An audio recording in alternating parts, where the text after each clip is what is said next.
Good morning dear friend, welcome to my YouTube channel agriculture exam study with Vinod sir. Agriculture exam study with Vinod sir channel में आपका स्वागत है।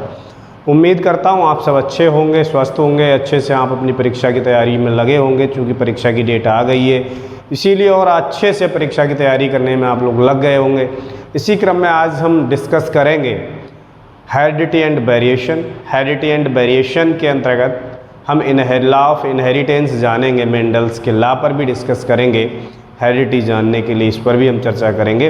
Video शुरू करने से पहले आपसे आग्रह है, यदि आपने अभी तक हमारे चैनल को सब्सक्राइब नहीं किया है तो प्लीज़ चैनल को सब्सक्राइब करें, लाइक करें, शेयर करें और बेल आइकन दबाना ना भूलें ताकि इस तरह वीडियो नोटिफिकेशन आपको मिलती रहे। निश्चित तौर पर आपको बहुत ही मददगार साबित होंगे वीडियोस। इससे और भी वीडियोस टॉपिक वाइज अपलोड किए जा चुके हैं चैनल पर। आपसे आग्रह एक बार ज़रूर देखें, निश्चित तौर पर आप सबके लिए बहुत ही कारगर साबित होंगे। अगर हम चर्चा करें हेरिडिटी, जो करैक्टर्स हैं हमारे, characters and traits transfer to generation and generation to generation, जो करैक्टर जो अनुवांशिक लक्षण है, जनरेशन टू जनरेशन ट्रांसफ़र, जैसे पेरेंट्स से हम में आए और हमसे हमारी ऑफस्प्रिंग में जाएंगे, उससे उसके तो दर पीढ़ी जो करैक्टर्स हैं वो ट्रांसफ़र होते रहते हैं। इसे हम हेरिडिटी कहते हैं। इसे हम हेरिडिटी में डिनोट करते हैं, हेरिडिटी में एक्सप्रेस कर सकते हैं। और वेरिएशन की अगर हम बात करें तो जो हेरिडिटी ट्रांसफ़र हुई, जो भी लक्षण ट्रांसफ़र हुए तो 100% डिटू नहीं रहते हैं, कुछ उसमें चेंजिंग आती है, कुछ बदलाव आते हैं। चाहे वो सपोज करो मदर एंड फादर का कलर डार्क है लेकिन बच्चे का फेयर हो गया, तो जो बदलाव आया ये दैट इज़ कॉल्ड वेरिएशन। चाहे वो हाइट में हो या और कुछ भी बदलाव उसमें देखने को मिलते हैं तो उसे हम वेरिएशन कहते हैं। इस पर हम अभी चर्चा करेंगे, इसके बारे में डिस्कस करेंगे। चलिए शुरू करते हैं। हेरिडिटी क्या है? हेरिडिटी मीन्स द ट्रेड्स और characteristics transmitted from generation to generation. It means such traits are fixed for a particular individual. Means heredity means the trait और characters, जो character और traits होते हैं transmitted from generation to generation, पीढ़ी दर पीढ़ी जो transfer होते हैं उसे हम हेरिडिटी कहते हैं। It means the such traits are fix, और ये फिक्स होते हैं पार्टिकुलर इंडिविजुअल में। जैसे आपने देखा होगा कोई भी व्यक्ति, बहुत कम कितने व्यक्ति हैं भारत में, सब में आप देखेंगे समानता कुछ ना कुछ भिन्नता पाई जाती है, तो वो उसके स्पेशल होते हैं, पार्टिकुलर इंडिविजुअल होते हैं। मीन्स अदर वे में अगर बात करें, passing on of characters from one generation to another ones is called inheritance और हेरिडिटी। अगर हम बात करें इसे जानने के लिए, इनहेरिटेंस को जानने के लिए हमें हेरिडिटी को जानने के लिए हमें मेंडल्स को पढ़ना पड़ेगा, मेंडल्स के बारे में चर्चा करना पड़ेगा। आप जानते होंगे मेंडल्स एक वैज्ञानिक हुए थे जो कि फादर्स ऑफ जेनेटिक कहलाए। उन्होंने अपना जो रिसर्च की थी वो उसके लिए पी प्लांट सेलेक्ट किया थे, पी प्लांट को सेलेक्ट किया था। पी में भी गार्डन पी। कभी कभी ये पूछ लिया जाता है कि मेंडल्स जो थे उन्होंने फील्ड पी को सेलेक्ट किया या गार्डन पी को, तो उन्होंने गार्डन पी को सेलेक्ट किया और इन्होंने लगभग 7 ईयर तक अपने एक्सपेरिमेंट किए थे, क्योंकि ये प्योर लाइन चाहते थे। प्योर लाइन के लिए इन्होंने अपना एक्सपेरिमेंट किया था। तो ये इन्होंने जो मेंडल्स ने फिर जो नियम दिए थे, मेंडल्स ने वो 3 नियम दिए थे। लॉ ऑफ डोमिनेंस, जिसमें डोमिनेंसी दर्शाई थी, लॉ ऑफ सेग्रीगेशन और लॉ ऑफ इंडिपेंडेंट असॉर्टमेंट। अभी हम जो चर्चा करेंगे इनके मेंडल्स के पहले लॉ पर, लॉ ऑफ डोमिनेंस। और मेंडल्स ने जो करैक्टर लिए थे पी के लिए, 7 करैक्टर लिए थे, 7 करैक्टर और 14 ट्रेड्स। 7 करैक्टर्स में जैसे shape of seed, colour of seed, flower, colour of flower, position of flower, तो ऐसे 7 करैक्टर लिए थे पी के, और जिनके फिर डोमिनेंट और रिसेसिव ले लिए तो 14 ट्रेट्स हो गए। ये 14 ट्रेट्स हो गए। तो ये 7 करैक्टर एंड 14 ट्रेट्स जो थे मेंडल्स ने लिए। और फिर लॉ ऑफ, इन्हें पहला जो नियम दिया था लॉ ऑफ डोमिनेंस, ये क्या है, means the characters which are express itself F1 generation, जो F1 जनरेशन में अपने करैक्टर को एक्सप्रेस करेगा, जो लक्षण दिखाएंगे, that is called dominant characters. The characters which does not express itself, वो अपने आप को एक्सप्रेस नहीं कर पाएगा F1 generation, is called recessive characters. It can be explained by mono hybrid cross, इसे हम मोनो हाइब्रिड क्रॉस के द्वारा एक्सप्लेन कर सकते हैं। बट ये जो नियम था it is not universal truth, क्योंकि ये यूनिवर्सल ट्रूथ इसीलिए नहीं हुआ कि हर जगह फिट नहीं बैठता। इनके अकॉर्डिंग अगर हम बात करें तो मनुष्य 2 प्रकार के होने चाहिए थे, या तो बिल्कुल फेयर या बिल्कुल डार्क, जो कि ऐसा संभव नहीं है। ऐसे ही तो इनके बहुत सारे इसमें असमानताएं थी, इसीलिए जो मेंडल्स का जो लॉ ऑफ डोमिनेंस है ये पी के लिए तो है बट यूनिवर्सल ट्रूथ नहीं है। तो इसमें लॉ ऑफ डोमिनेंस में अगर हम देखें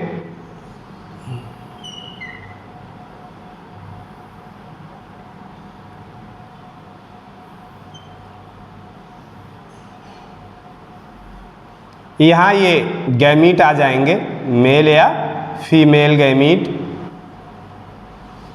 और हम बात करें, ये इन्होंने 2 तरह के करैक्टर्स लिए थे, जिसमें टाल एंड इसका क्रॉस कराया ड्वार्फ से। तो इन्होंने ये उम्मीद की थी कि हम टाल का ड्वार्फ से क्रॉस कराएंगे तो हमें मतलब मीडियम जो है हाइट के प्लांट्स मिलेंगे, लेकिन ऐसा संभव नहीं हुआ। फिर इसके बाद ये यहाँ से T capital small T means टाल का करैक्टर आया यहाँ से, और यहाँ से ड्वार्फ का आया नीचे। यहाँ आके ये कैपिटल टी और स्मॉल टी मीन्स ये हेटेरोजाइगस कंडीशन हो गई,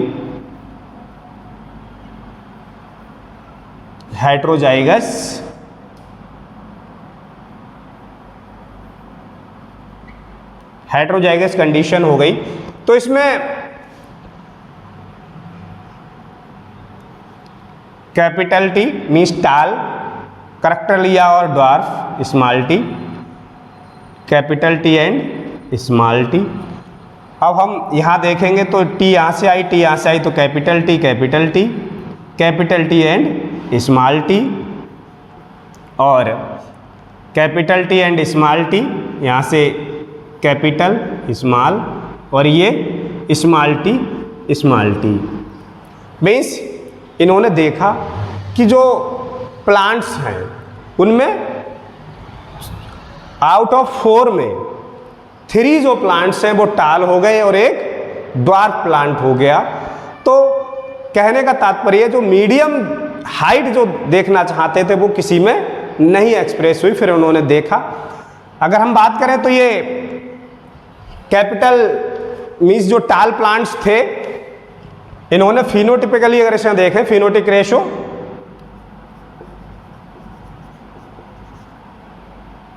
रेशो इसका, तो टाल कितने हुए, 1 2 3 मीन्स जो 3 प्लांट्स थे 3 प्लांट्स टाल हुए और एक ड्वार्फ हुआ, तो 3:1 इसका फिनोटिपिक रेशो हो गया 3:1।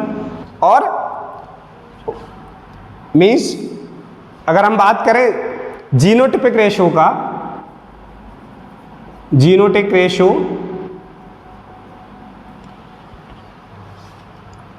तो जीनोटिक रेशो जो इसका हो गया वो मीन्स एक टाल टाल, फिर इसके बाद 2 एक जैसे मीन्स 2 और एक ड्वार्फ, कंप्लीटली ड्वार्फ, एक कंप्लीटली टाल और 2 टाल ड्वार्फ मीन्स हेटेरोजाइगस कंडीशन 2 में मिली और एक ड्वार्फ। तो ये फिनोटिपिक रेशियो जो इसका आया, फिनोटिक रेशियो आया, फिनोटिक रेशियो इसका 3:1 आया और जेनेटिक रेशियो आया जो 1:2:1 आया। इस तरह से लॉ ऑफ डोमिनेंस, मतलब जो इनका पहला नियम था मेंडल्स का, लॉ ऑफ डोमिनेंस था।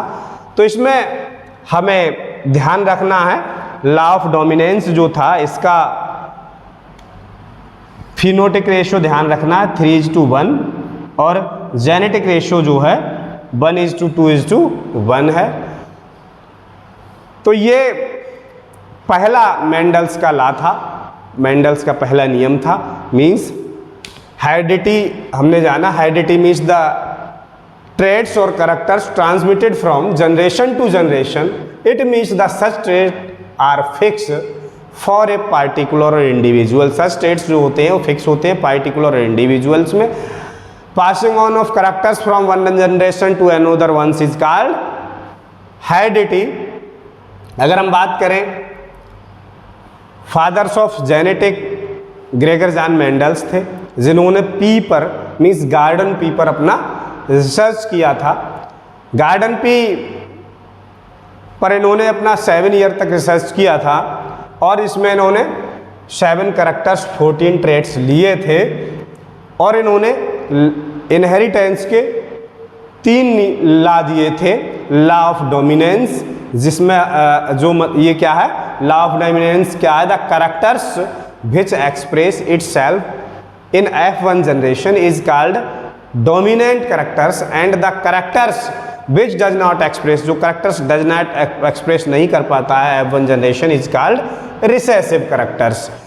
Can be explained by the monohybrid cross, इसे हम मोनोहाइब्रिड क्रॉस के द्वारा एक्सप्लेन कर सकते हैं, बता सकते हैं। It is not universal accepted, लेकिन ये यूनिवर्सल एक्सेप्टेड नहीं हुआ चूंकि इसमें कुछ विडंबनाएं थी। मेंडल्स लॉ था, लॉ ऑफ सेग्रीगेशन और लॉ ऑफ प्योरिटी। उस लॉ ऑफ सेग्रीगेशन था, इसे हम लॉ ऑफ प्योरिटी भी कहते हैं। ये यूनिवर्सल एक्सेप्टेड हुआ। Law of hybrid union members of an alleles pair remain together without mixing, diluting और हैरिंग each other and they separate the of law of purity. Law of hybrid unions members of an alleles pair remains together without mixing, diluting or hairing each other and they are separate during gamete formation. जब वो separate होते हैं during gamete formation, वो अलग हो जाते हैं। ये जो साथ साथ रहते हैं gametes, ये बिना किसी को हार्म पहुंचाए, बिना डाइल्यूटिंग मिक्सिंग, बिना डाइल्यूट मिक्स किए, और जब ये सेपरेट होते हैं तो अलग अलग हो जाते हैं। इनसे एक दूसरे को ये प्रभावित नहीं करते हैं, साथ साथ रहते हैं मगर प्रभावित नहीं करते हैं। इसे हम law of segregation of law of purity कहते हैं। इट इज़, ये यूनिवर्सली एक्सेप्टेड जो नियम था, ये केवल ये पूछा जा सकता है कि मेंडल्स का कौन सा जो नियम था, जो लॉ था, वो यूनिवर्सली एक्सेप्टेड था। तो लॉ ऑफ सेग्रीगेशन या लॉ ऑफ प्योरिटी जो था यूनिवर्सली एक्सेप्टेड था। मीन्स ये जब ये साथ साथ रहेंगे लेकिन ना तो मिक्स होंगे ना डाइल्यूट होंगे। मीन्स जैसे अगर हम बात करें, 2 फ्रेंड हैं जिनमें एक बहुत ही इंटेलिजेंट है और दूसरा जो है वो मतलब बुद्धिहीन है, मीन्स कम माइंड वाला है। 2 लोग हैं, इसमें बहुत, एक तो बहुत तीर बुद्धि वाला है, एक मंद बुद्धि है।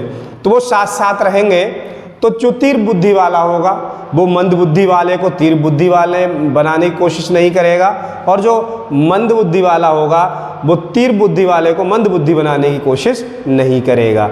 जब वे अलग होंगे तो उसी प्योरिटी में अलग हो जाएंगे। मीन्स तीर बुद्धि वाला तीर बुद्धि ही रहेगा, मंद बुद्धि वाला मंद बुद्धि ही रहेगा। दूसरा अगर हम एग्जाम्पल लें, सपोज करो कोई दोस्त हैं, एक उसमें मतलब कह सकते हैं आप एक बहुत झगड़ालू है, एक सीधे साधे नेचर का है। तो झगड़ालू वाला होगा वो सीधे वाले को झगड़ालू नहीं बनाएगा, और जो सीधा नेचर का होगा वो झगड़ालू के लिए सीधे साधे नेचर का नहीं बनाएगा। जब वो अलग होंगे तो उसी तरह से वो जैसे पहले थे, झगड़ालू झगड़ालू ही रहेगा, सीधे वाला सीधा ही रहेगा। ये मतलब इसका ये जो नियम था ये यूनिवर्सली एक्सेप्टेड था। जैसे अगर हम बात करें मेल फीमेल की बात करें तो फीमेल में XX क्रोमोजोम होते हैं और मेल में जो होते हैं XY क्रोमोजोम होते हैं। जब भी अगर XX से मिलेगा तो XX से मिल गया तो गर्ल हो गई, मीन्स फीमेल बन गई, और X इधर मेल के Y से मिल गया तो XY बन गया, मीन्स बॉय बन गया। इसमें मेल में XY दोनों हैं, ना तो X ने Y के साथ X डाइल्यूट हुआ या मिक्स हुआ, ना Y X के साथ डाइल्यूट मिक्स हुआ। तो मीन्स इसी तरह से मेंडल्स का जो लॉ ऑफ सेग्रीगेशन और लॉ ऑफ प्योरिटी है वो बताता है कि विदाउट डाइल्यूट, बिना डाइल्यूट किए वो अलग हो जाते हैं, बिना एक दूसरे को कोई भी मिक्सिंग या डाइल्यूटिंग नहीं करते एक दूसरे के साथ। मेंडल्स का जो थर्ड लॉ था, तीसरा नियम था, वो था law of independent assortment. Law of independent assortment में क्या होता है, when two pure parents differ in two pairs of contrasting characters are crossed, the inheritance of one pairs of characters is independence of another. दूसरे से independent होगा, एक दूसरे से इंडिपेंडेंट होंगे।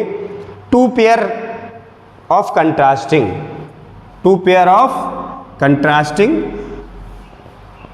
ये भी जो मेंडल्स का लॉ था ये भी यूनिवर्सल एक्सेप्टेड नहीं हुआ।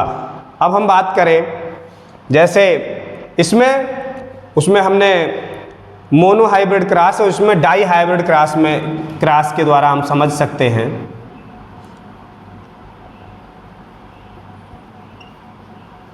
डाई हाइब्रिड क्रॉस के द्वारा इसमें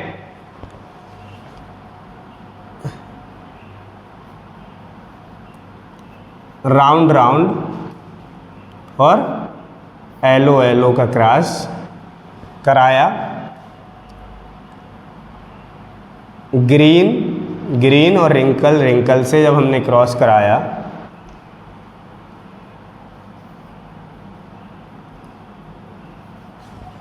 तो ये पूरी प्रोबेबिलिटी रहेगी कि ये जो आर है, जो राउंड है, राउंड ग्रीन के साथ भी कर सकता है, रिंकल्ड के साथ भी कर सकता है। ऐसे ही एलो ग्रीन के साथ भी कर सकता है, रिंकल्ड के साथ भी कर सकता है, और राउंड एलो के साथ भी कर सकता है। मीन्स इसमें कोई भी, वो तो उसके साथ में है ही, कोई किसी के साथ डाइल्यूट हो सकता है। तो ये जो नियम था इसमें इस तरह से अगर हम समझे, दो फ्रेंड, दो लड़के और दो लड़कियां, ये आप कह सकते हो वो फ्रेंड हैं, कहीं मूवी देखने गए तो उसमें क्या होगा, सपोज करो एक ए बी फ्रेंड हैं और दूसरा सी और डी फ्रेंड हैं। ये दोनों फ्रेंड हैं, ये दोनों फ्रेंड हैं। सपोज करो ये कहीं मूवी देखने गए और इनमें से मूवी सिनेमा हॉल के बाहर पहुंचने से पहले ए कहने लगा कि मुझे मूवी देखने नहीं जाना है, तो ये इंडिपेंडेंट है, नहीं जाएगा। लेकिन नहीं जा सकता है, ये वो इंडिपेंडेंट है, स्वतंत्र है। बी भी इसके साथ प्रभावित होगा, बी भी नहीं जाएगा, ये चांस ज़्यादा है। या फिर ये बी कह दे कि मुझे डी के साथ जाना है, या ए कह दे मुझे सी के साथ जाना है, तो ये ऐसी पॉसिबिलिटी कम है। इसी कारण जो मेंडल्स का थर्ड लॉ था वो एक्सेप्टेड नहीं हुआ यूनिवर्सली, ये एक्सेप्टेड नहीं माना गया। तो ये अगर हम बात करें डाई हाइब्रिड का कभी कभी रेशियो आ जाता है, तो डाई हाइब्रिड का जो फिनोटिपिक रेशो होता है, फिनोटिक रेशो इसका जो है, फिनोटिक रेशो है इसका वो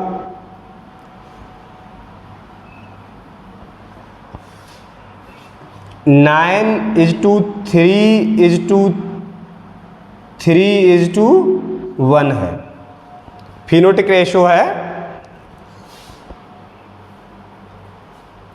और हम बात करें जीनोटिक रेशो, जीनोटिक रेशो जो है इसका वह है 1:2:1 2:2:4:2:1:2:1 मीन्स जो मोनोहाइब्रिड का था 3:1। तो वर्क करके आप ऐसे इजी वे में अगर याद कर सकते हैं कि मोनोहाइब्रिड का जो था उसका इधर वर्ग हो गया है और मल्टीप्लाई कर दिया गया है, तो ये फिनोटिपिक आ गया। ऐसे ही फिनोटिक आ गया। ऐसी जीनोटिक रेशो की अगर हम बात करें तो इसमें जो जीनोटिक रेशो है उसमें वो इसका उस जो मोनोहाइब्रिड का था 1:2:1 था, उसका एक बार स्क्वायर कर देंगे, 2 बार शेम उतार देंगे, तब वो आ जाएगा। तो ये इसका ये भी महत्वपूर्ण है, ध्यान रखने के पॉइंट्स हैं जीनोटिक रेशो और फिनोटिक रेशो। फिनोटिक रेशो 9:3:3:1 है और जीनोटिक रेशो 1:2:2:2:4:2:1:1 है, 1:2:1 है। तो ये ध्यान रखने का पॉइंट है इसका, जीनोटिक और फिनोटिक रेशो। हमने जाना मेंडल्स के तीनों लॉ, उनके बारे में चर्चा की। अब ये इसका वेरिएशन की बात आई। वेरिएशन अभी हम इसकी any difference between the individual in a species और group of organism of any species are called variation. Means अभी हमने चर्चा की थी जो पेरेंट्स से उनके ऑफस्प्रिंग में जब ट्रांसफ़र होते हैं, जब करैक्टर ट्रांसफ़र होते हैं तो उसमें कुछ डिफरेंसेस आ जाते हैं। वो डिफरेंसेस जो होता है वेरिएशन कहलाते हैं। Means any difference between the individual in a species groups of organism of any species are called variation. जो भी वो वेरिएशन आते हैं, जो भी डिफरेंसेस आते हैं, उन्हें हम वेरिएशन कहते हैं। मैं समझता हूँ, आई होप आपको ये टॉपिक समझ में आया होगा। काफ़ी प्रयास रहा कि इजी से इजी वे में समझाने का प्रयास किया गया और जो भी परीक्षा से रिलेटेड टॉपिक पॉइंट थे उन पर भी डिस्कस किया गया। उम्मीद करता हूँ आपको ज़रूर पसंद आएगा। Thank you.